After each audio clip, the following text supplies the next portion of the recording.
Hey guys, how is it going? So I just thought of doing this video today because I received an Instagram message, a question from one of my Instagram followers that asked this question, okay? So he said, based on the 80-20 rule, 20% of our effort yields 80% of the results. And when we are just starting out in our career, I'm pretty sure everyone will dabble in low value activities. And if you have a chance to go back in time to when you are 22, how would you delegate your effort and time strategically to yield maximum results? Well, I think this is a really good question. Of course, if I can change, if I can rewind back time, if I have a time machine that allows me to travel back in time, there are many things that I feel I would want to change in order to give me faster results, but that's not going to happen. So this is advice for those of you who are planning to start out, especially if you're a fresh grad and you're not sure how to plan your time. At the end of the day, I realized that it's all about priority management. So when they say results, I assume it's not just career, I assume it's result in terms of life. What I would do is I'll ask myself, what are my 3 key priorities at that moment? So at that time, for me, it would be career. Because for me, I feel that at that point of time, if my career is sorted out, the rest of my life will more or less sorted out. And then second thing is family time, family relationship, and the third one would be fitness. These 3. That is important to me. So once you have the 3 priorities sorted out, the next question you got to ask yourself is, which are the key activities that would directly produce results for you? Like for example, when it comes to career, what is that key activity that you need to master, that you cannot escape from it, that you need to focus on, that yields you 80% of the results? For me, in order to know in order to know what are some of the low value activities that you shouldn't dabble with, you need to know what are low value activities first.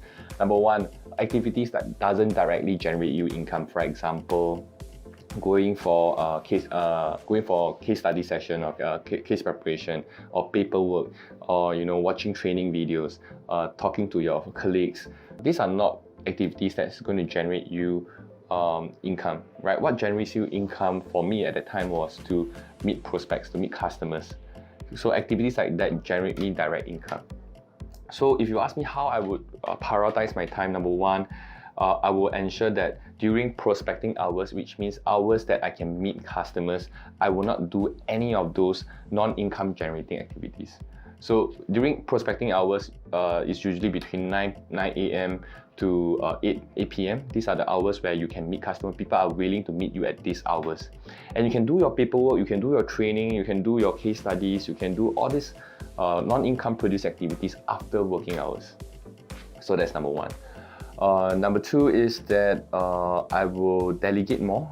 I will outsource more, because at that time I thought I was saving money. By not hiring, by not outsourcing, I was saving money. But in fact, actually I'm losing money because there's opportunity cost. Because time that I used to spend on low value activities could be outsourced to someone at $8 an hour, $10 an hour, where I know that my professional hours is way higher than that.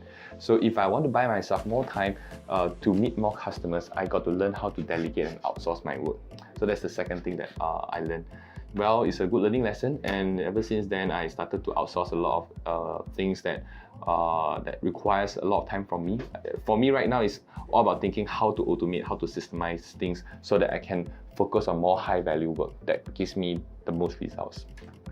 So once you have listed out all the key activities you need to focus on, the third thing is that you got to learn how to be disciplined with your calendar. So I started practicing time management using calendar.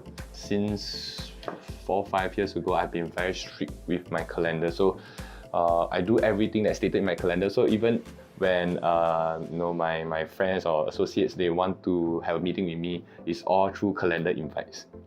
You got to be very careful with how you spend your time and who you spend your time with. And in order to have a way to track it is through your calendar. So by looking at your calendar itself, if you are honest with it, we will know how productive you are. You will know for yourself have you been blocking time for the 3 areas that you want to focus on. Like for example, career, have you been blocking out the time to meet customer? Have you been blocking time to spend time with family? Have you been blocking time for your fitness? Alright, so I just thought of giving you short 3 tips, things that I will do it differently when I'm first starting out to yield me better results. Things that I'm currently doing right now.